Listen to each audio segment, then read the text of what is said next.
ಬೋಸರಾಜ್ ಅವರು ತುಂಬ ಹಿರಿಯರು, ಅನುಭವ ಇರುವಂಥವ್ರು.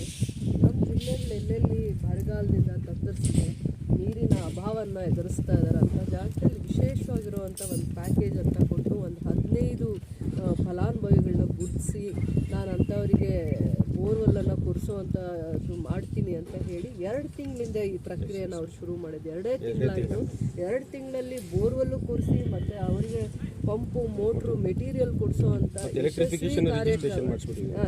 ಎಲೆಕ್ಟ್ರಿಫಿಕೇಶನು ರಿಜಿಸ್ಟ್ರೇಷನ್ ಆಗಿದೆ ಅಂತ ಹೇಳ್ತಾ ಇದ್ದಾರೆ. ಇಂಥದ್ದು ಎಲ್ಲನೂ ಕೂಡ 2 ತಿಂಗಳಲ್ಲಿ ಇಷ್ಟು ಫಾಸ್ಟ್ ಟ್ರ್ಯಾಕ್ ಆಗಿ ಒಂದು ವ್ಯವಸ್ಥೆನ, ಸರ್ಕಾರದ ಕಾರ್ಯಕ್ರಮ, ಯೋಜನೆ ಫಲಾನುಭವಿಗಳಿಗೆ ಮುಟ್ಟಿಸೋವಂಥ ದೂರದೃಷ್ಟಿ, ಸಂಕಲ್ಪ, ಆ ಮಂತ್ರಿಗಳಿಗೆ ಧನ್ಯವಾದ ಹೇಳ್ತೀನಿ. ನಮ್ಮ ಈ ಜಿಲ್ಲೆಯಲ್ಲಿ ಫಸ್ಟ್ ಟೈಮ್ ಇಷ್ಟು ಜನ ಫಲಾನುಭವಿಗಳು, ಆ ಸಮುದಾಯಕ್ಕೆ ಸೇರಿರುವಂಥ ಇಷ್ಟು ಜನ ಫಲಾನುಭವಿಗಳು ನೀರು ಸಿಕ್ಕಿದೆ ಅಂತ ಬಂದು ಎಷ್ಟು ವರ್ಷ ಕಷ್ಟ ಬಿದ್ದರೋ, ಏನೆಲ್ಲ ಅವ್ರ ಜಮೀನಲ್ಲಿ ನೀರು ಸಿಗದೆ ಇದ್ದಾಗ ಬೆಳೆ ಇಡಬೇಕಾದ ಸಂದರ್ಭದಲ್ಲಿ ಕಷ್ಟ ಅನುಭವಿಸಿದ್ರು, ಈ ದಿನ ಖುಷಿಯಾಗಿ ನೀರು ಸಿಕ್ಕಿದೆ ಅಂತ ಬಂದಿದ್ದಾರೆ. ಸರ್ಕಾರದ ಯೋಜನೆ ಇದು, ಅವ್ರ ಮನೆ ಬಾಗಿಲಿಗೆ ಮುಟ್ಟಿಸೋವಂಥದ್ರಲ್ಲಿ ಎಲ್ಲರ ಪ್ರಯತ್ನ, ನನ್ನ ಆದಿಯಾಗಿ ಇಲಾಖೆಯ ಅಧಿಕಾರಿಗಳ ಆದಿಯಾಗಿ ಯಶಸ್ವಿ ಆಗಿದ್ದೀವಿ. ಈ ಬೇಸಿಗೆಯಲ್ಲಿ ನಾವು ಪಂಪು ಮೋಟ್ರು ಕೊಟ್ಟರೆ ಅವ್ರು ಬೆಳೆ ಬೆಳೆಯೋದಕ್ಕೆ ತುಂಬ ಅನುಕೂಲ ಆಗುತ್ತೆ ಅಂತ ಒಂದು ಖುಷಿ. ಆಮೇಲೆ ನೀರು ಅನುಕೂಲವಾಗಿ ಸಿಕ್ಕಿದೆ, ಯೋಗ್ಯವಾಗಿ ಸಿಕ್ಕಿದೆ ಅಂತ ಖುಷಿಯಾಗಿದೆ. ಇನ್ನು ಮಿಕ್ಕಿದ್ದು ಏನೇ ಇದ್ದರೂ ಅವರಿಂದನೇ ನೀವು ಮಾಹಿತಿ ತೊಗೊಬೇಕು. ಮತ್ತು ಮಂತ್ರಿಗಳಿಗೆ, ನಾನು ಸರ್ಕಾರಕ್ಕೆ, ಮಂತ್ರಿಗಳಿಗೆ ವಿಶೇಷವಾಗಿ, ನಾನು ಶಾಸಕರಾಗಿ ಇಷ್ಟು ವರ್ಷ ಆದರೂ ಕೂಡ ಇಷ್ಟು ಹೆಚ್ಚಿನ ಸಂಖ್ಯೆಯಲ್ಲಿ ನಾನು ಫಲಾನುಭವಿಗಳಿಗೆ ನ್ಯಾಯ ಕೊಡೋದಕ್ಕೆ ಅವಕಾಶ ಆಗಿರಲಿಲ್ಲ. ಯಾಕೆಂದರೆ ನಮಗೂ ಕೂಡ ಕೆಲವೊಂದು ಇತಿಮಿತಿಯಲ್ಲೇ ಮಾಡಬೇಕಾಗಿತ್ತು. ಪ್ರತಿ ವರ್ಷ ಟಾರ್ಗೆಟ್ಸ್ ಕೊಡ್ತಾಯಿದ್ರು. ನಾನು ಯಾವತ್ತೂ ಇಷ್ಟು ಸಂಖ್ಯೆಯ ಫಲಾನುಭವಿಗಳಿಗೆ ನಾನು ಅವಕಾಶ ಮಾಡಲಿಕ್ಕೆ ನಮಗೆ ಸರ್ಕಾರಕ್ಕೆ ಮತ್ತು ನಮಗೆ ಅವಕಾಶ ಆಗಿರಲಿಲ್ಲ. ಇದೊಂದು ವಿಶೇಷವಾಗಿರುವಂಥ ಯೋಜನೆ. ಇದರಲ್ಲಿ ನಾನು ಇಷ್ಟು ಸಂಖ್ಯೆಯ ರೈತರನ್ನ ಇವತ್ತು ಅವ್ರಿಗೆ ಇಷ್ಟು ಆನಂದವಾಗಿರುವಂಥದ್ದು, ಇಂಥ ಒಂದು ಭಾಗ್ಯ ಅವ್ರಿಗೆ ಸಿಕ್ಕಿದೆ ಅಂತ ಖುಷಿ ಪಡ್ತಾ ಇದ್ದೀನಿ. ಕೊಟ್ಟಿದ್ರು, ಅದರಲ್ಲಿ 11 ಸ್ಯಾಂಕ್ಷನ್ ಮಾಡಿದರು, 11 ಯಶಸ್ವಿ ಆಗಿದೆ. 11 ಇರಿಗೇಷನ್, ಇದು ಮೈನರ್ ಇರಿಗೇಷನ್ನು, SCP TSP ಯೋಜನೆ. ಇದು ST ಸಮುದಾಯಕ್ಕೆ ಸೇರಿರುವಂಥ ನನ್ನ ಕ್ಷೇತ್ರದಲ್ಲಿ, ನನ್ನ ಇಡೀ ಕ್ಷೇತ್ರ ವ್ಯಾಪ್ತಿಯಲ್ಲಿ ಅವರಿಗೆ 15 ಮಾಡಿ ಆಯ್ಕೆ ಮಾಡಿ ಕಲಿಸಿ ಅಂದಿದ್ರು. 11 ಜನಗಳದ್ದು ಫಲಾನುಭವಿಗಳದ್ದಾಗಿದೆ. ಇನ್ನೂ 5 ಸ್ಯಾಂಕ್ಷನ್ಗೆ ಹೋಗಿದೆ. ಇನ್ನೂ ಒಂದು 5 ಅದು ವಿಶೇಷವಾಗಿರೋ ಒಂದು ಯೋಜನೆ ಮಾಡಿ ಇದೇ ವರ್ಗದವ್ರನ್ನ, ಇದೇ ಸಮುದಾಯದವ್ರನ್ನ ಶಕ್ತಿ ತುಂಬುವಂಥ ಒಂದು ವಿಶೇಷವಾಗಿರೋ ಪ್ಯಾಕೇಜ್ ಅಂತ ಮಾಡಿದ್ದೀನಿ. 2 ತಿಂಗಳಲ್ಲಿ ನಾನು ಬೋರ್ವೆಲ್ ಕೊಡಿಸ್ತೀನಿ, ಬೇಸಿಗೆ ಬರೋಷ್ಟೊಳಗಡೆ ಮಾಡ್ತೀನಿ, ಅವ್ರಿಗೆ ಈ ಯೋಜನೆನ ಯಶಸ್ವಿ ಮಾಡ್ತೀನಿ ಅಂತ ಮಂತ್ರಿಗಳು ನಮಗೆ ಸಭೆ ಕರೆದು ಹೇಳಿದಾಗ ನಾವು ಇಷ್ಟು ದೂರದೃಷ್ಟಿ ಇದೆ, 2 ತಿಂಗಳಲ್ಲಿ ನಮಗೆ ಬೋರ್ವೆಲ್ಸ್ನ ಸ್ಯಾಂಕ್ಷನ್ ಮಾಡಿ ಕೊರೆದು ಮತ್ತು ಪಂಪು ಮೋಟ್ರೂ ಕೂಡ ಇಷ್ಟು ಬೇಗ, ಅಂದರೆ ಈ ಕಾಲಮಿತಿಯಲ್ಲಿ ಮಾಡ್ತಾರೆ ಅಂತ ನಾನು ಯೋಚನೆ ಕೂಡ ಮಾಡಿರಲಿಲ್ಲ. ನಿಜವಾಗ್ಲೂ ಅವರ ದೂರದೃಷ್ಟಿಗೆ, ಅವರ ಆಲೋಚನೆಗಳಿಗೆ ನಾನು ಧನ್ಯವಾದ ಹೇಳ್ತಾ ಇದ್ದೀನಿ. ಇಷ್ಟು ಜನ ಖುಷಿಯಾಗಿ ಇವತ್ತು ನೀರು ಸಿಕ್ಕಿದೆ ಅಂತ ಬಂದಿರೋದ್ರಿಂದ ನಾನು ನನ್ನ ಕ್ಷೇತ್ರದ ಜನತೆ ಪರವಾಗಿ ಮತ್ತು ಇವರೆಲ್ಲ ಫಲಾನುಭವಿಗಳ ಪರವಾಗಿ ಸರ್ಕಾರಕ್ಕೆ ಮತ್ತು ಮಂತ್ರಿಗಳಿಗೆ ಧನ್ಯವಾದ ಹೇಳ್ತೀನಿ. ಅಮೂಲ್ಯವಾಗಿರುವಂಥ ದಿನ ಅಂದರೆ ತುಂಬ ಖುಷಿಯಾಗಿದೆ ಮೇಡಮ್. ಒಳ್ಳೆ ನೀರು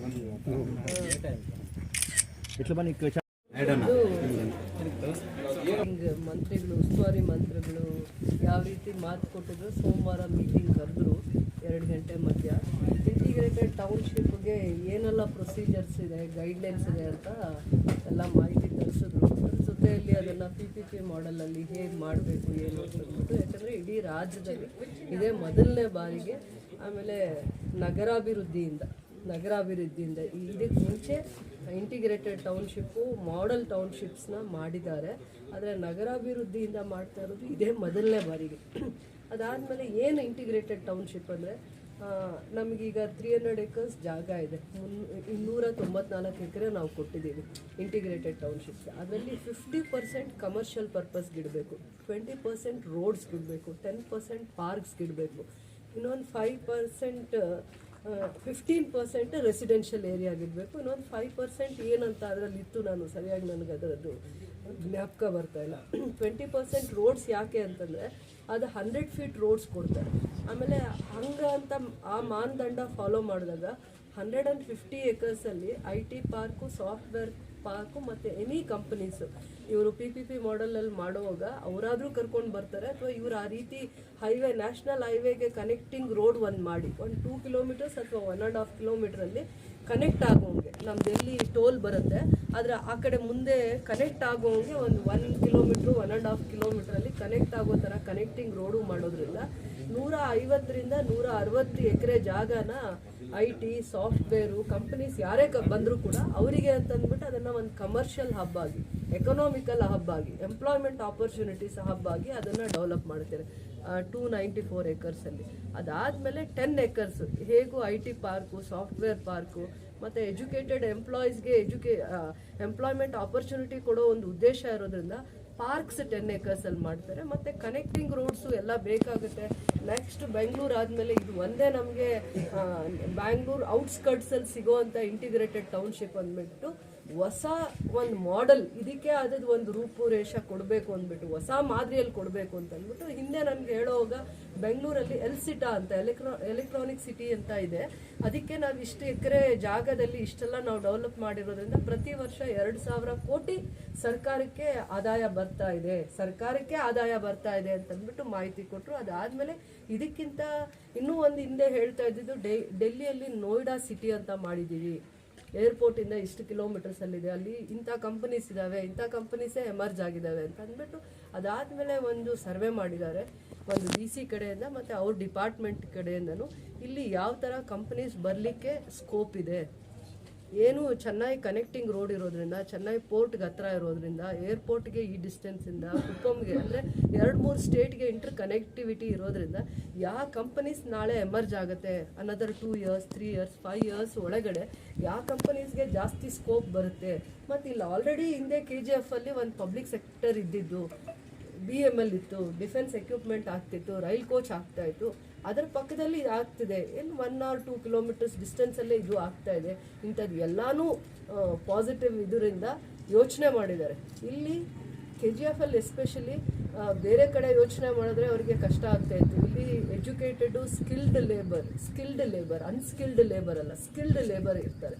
IT ಇರಲಿ, ಡಿಪ್ಲೊಮಾ ಇರಲಿ, ಎನಿ ಕ್ವಾಲಿಫಿಕೇಷನ್ ನಿಮಗೆ ಈಸಿ ಆಗುತ್ತೆ. ಈಗ ಬ್ಯಾಂಗ್ಳೂರಲ್ಲಿ ನಿಮ್ಗೆ ಯಾವ ರೀತಿ ಸಾಫ್ಟ್ವೇರ್ ಕಂಪ್ನೀಸಲ್ಲಿ ಎಷ್ಟು ಬೇಗ ಜಾಬ್ ಆಪರ್ಚುನಿಟೀಸ್ ಸಿಗುತ್ತೆ, KGF ಬಂದರೂ ಅದೇ ವಾತಾವರಣ ಇರುತ್ತೆ. ಗ್ರಾಮೀಣ ಭಾಗ ಇರಲಿ, ನಗರ ಭಾಗ ಇರಲಿ, ಇಲ್ಲಿನ ವಿದ್ಯಾವಂತರಿಗೆ ಅಷ್ಟು ಎಜುಕೇಷನ್ ಕ್ವಾಲಿಫಿಕೇಷನ್ ಇರೋದ್ರಿಂದ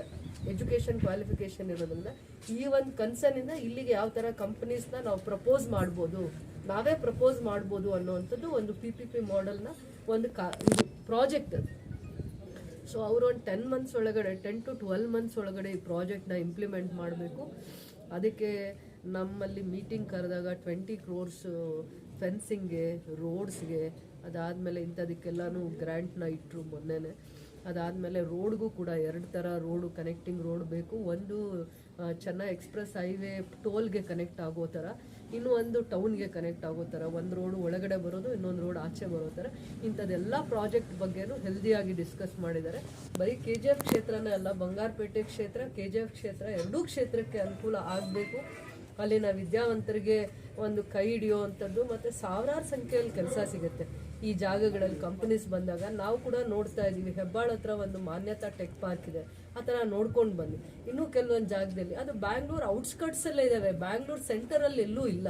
ಅದೇ ಥರ KGFಗಾಗಲಿ, ಬಂಗಾರಪೇಟೆ ಕ್ಷೇತ್ರಕ್ಕಾಗಲಿ, ಇವೆಲ್ಲ ಸರ್ಕಾರ ಬಂದಮೇಲೆ, ಕಾಂಗ್ರೆಸ್ ಸರ್ಕಾರ ಬಂದಮೇಲೆ ವಿದ್ಯಾರ್ಥಿಗಳಿಗೆ, ಓದ್ಕೊಂಡಿರೋವಂಥ ಯುವಕರಿಗೆ ಶಕ್ತಿ ತುಂಬುವಂಥದ್ದು ಯೋಜನೆ ಆಗಿದೆ, ಭವಿಷ್ಯವನ್ನು ಕಟ್ಟುವಂಥ ಯೋಜನೆ ಆಗಿದೆ.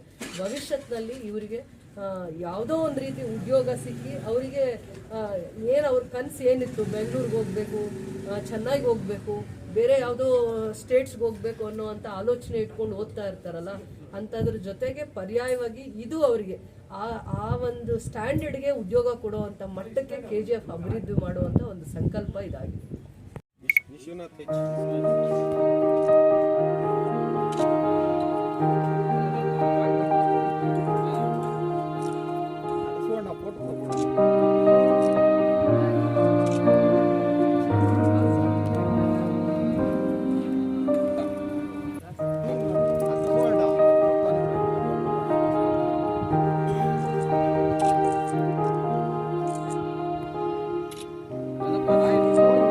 ಸ್ವಲ್ಪ ಹಿಂದೆ ಇಟ್ಕೊಳ್ಳೋಣ, ಕೈ.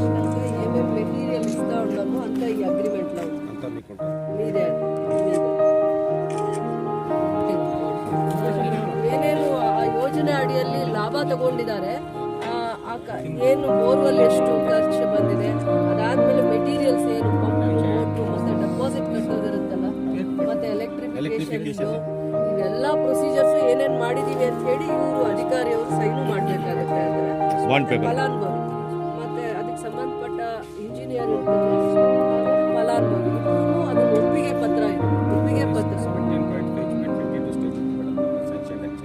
So now actually 17.5 but 30 stages, you know, stage ಜಾಸ್ತಿ ಇರುತ್ತೆ.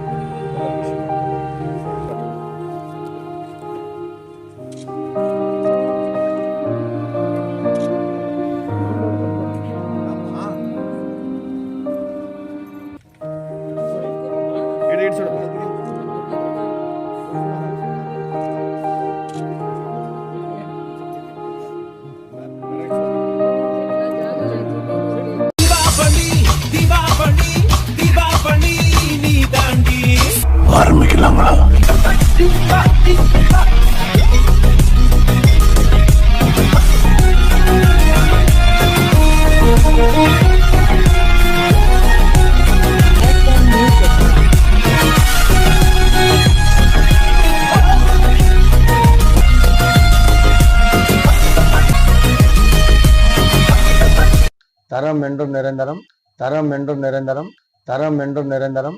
வாங்க.